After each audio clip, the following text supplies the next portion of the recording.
Hey everyone, this is the real Mr. Robinson, and here's a special review for Godzilla 2000. Now, I already reviewed Godzilla 2000 back on my old channel, Alex G 462, last year when I was doing the first Godzilla month.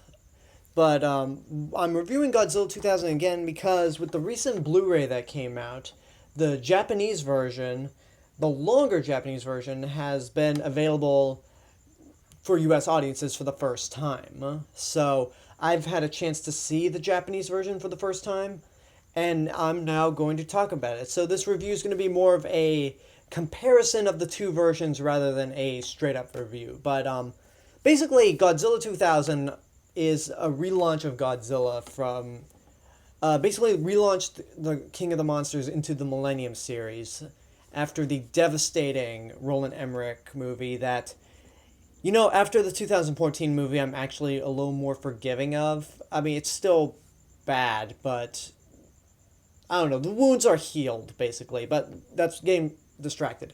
Godzilla 2000 follows the King of the Monsters as he fights a mysterious force from another planet that basically creates a monster from his DNA called Orga and basically fight. Now, a lot of the situations with some of the Godzilla movies, all the Godzilla movies from the original era, and then some from other releases were actually kind of minor, like the release of Mothra vs. Godzilla, Invasion of the Astro Monster, and some were just hit that little sweet spot, like Ghidorah the Three-Headed Monster, and as of now, Godzilla 2000. So what differences are there in between the US and Japanese versions, and which is the superior movie?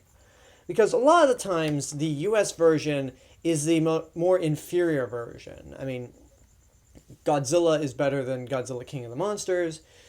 The American King Kong vs. Godzilla is worse than the Japanese one. Gigantus the Fire Monster is miles worse than Godzilla Raids Again, and Godzilla 1985 is worse than The Return of Godzilla from 1984. So automatically you can assume that the Japanese version is going to be the superior movie when it's heavily edited beyond a simple dub. But Godzilla 2000, believe it or not, the Japanese version is actually the inferior one, and let me explain why. A lot of the US versions for Godzilla movies that were heavily edited featured a lot of awkward moments of silence where it just got too quiet and you just want to say, okay, go to the next scene, go to the next scene. And like with Gigantus the Fire Monster and King Kong vs. Godzilla in their US release, they definitely suffered through that. The Japanese versions had quiet moments, and then the US versions were just alive with sound effects. But the Japanese versions are superior because they're a little less goofy. I mean, for King Kong vs. Godzilla, that's debatable. But basically, it felt authentic. Godzilla 2000, when it was released in the United States, it was modified, but modified with respect. There were a lot of sound effects that were put in that didn't feel awkward, like in Gigantus. The dubbing is, in fact, different, and there are like cuts made in the movie that make it feel more trimmed down and well-paced than the Japanese version. The Japanese version runs for 107 minutes, which is like kind of the longer length for a Godzilla movie, somewhere in the middle. And the US version runs for 99 minutes, so that's about 8 minutes of footage cut out of the US version. In terms of sound effects, in the Japanese version, there are a lot of quiet moments, like, as I mentioned, awkward quiet moments, due to a lack of sound. And one of the reasons is because in the US version, for a lot of Godzilla scenes, they put in roars from the Roland Emmerich movie, which, even when I was younger, always distracted me. So when watching the Japanese version, it was like, oh, this is nice. There are no roars from the 1998 movie.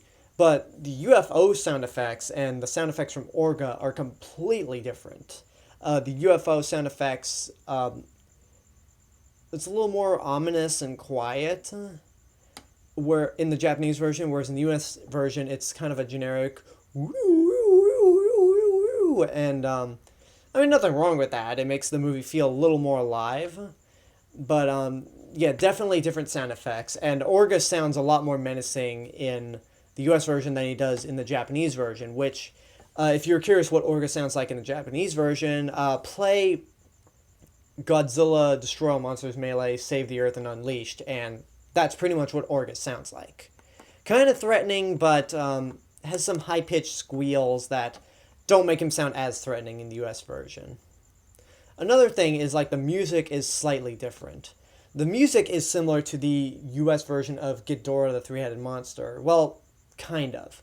In Ghidorah the Three-Headed Monster, for its US release, a lot of Akira Ifukube's scores were maintained, but also replaced with some stock music that, for a lot of US versions to do that, it actually kind of worked. But for Godzilla 2000, a lot of the original score is retained, but there's also some newly composed scores that make the movie feel a lot more epic and utilize the Godzilla theme more often than just one scene.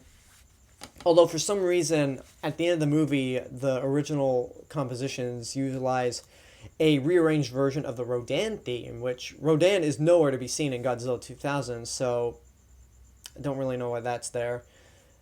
And the Japanese version is definitely a little more serious movie.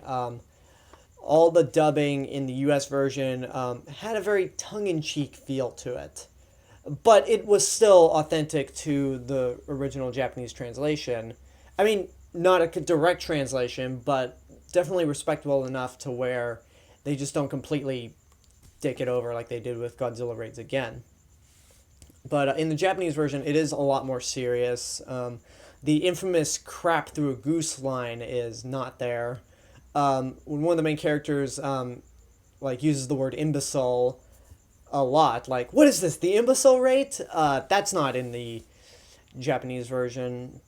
But one thing the Japanese version actually does is do a little more explaining. Some things didn't need to be explained, others did, or did through it an interesting way.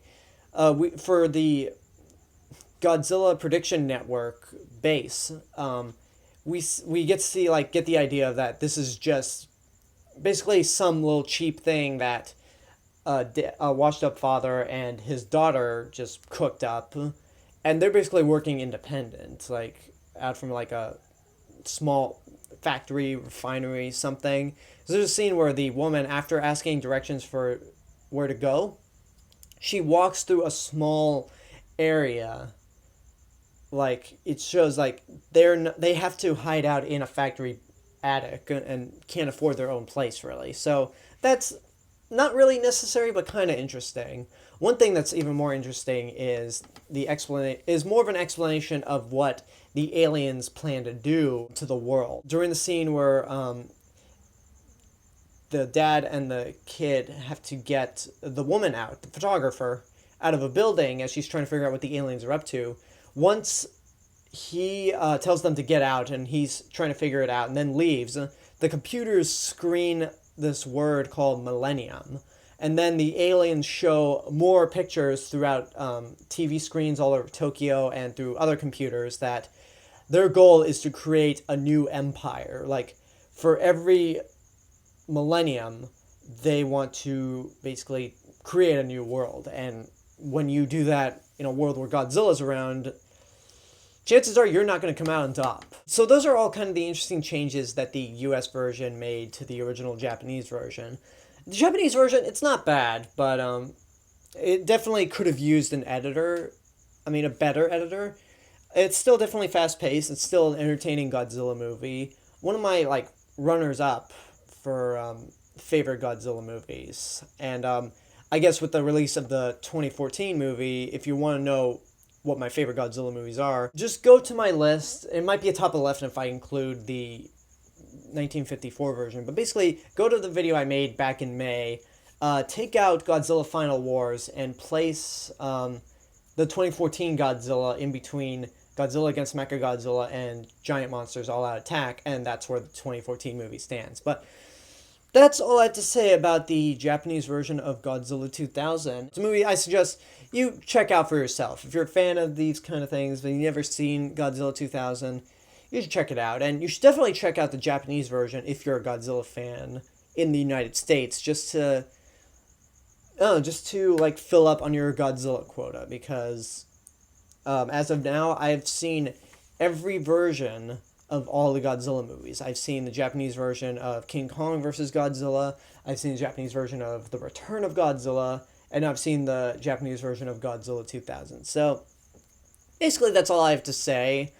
Look for a Back from the Future review of the 2014 Godzilla, basically to get my thoughts final on it. And without further ado, leave a comment, tell me what you thought of Godzilla 2000, whether it's the US version or the Japanese version. Subscribe to my channel for more stuff in the future. You can check out my video blog channel, AlexG8462, where I have my original review for Godzilla 2000.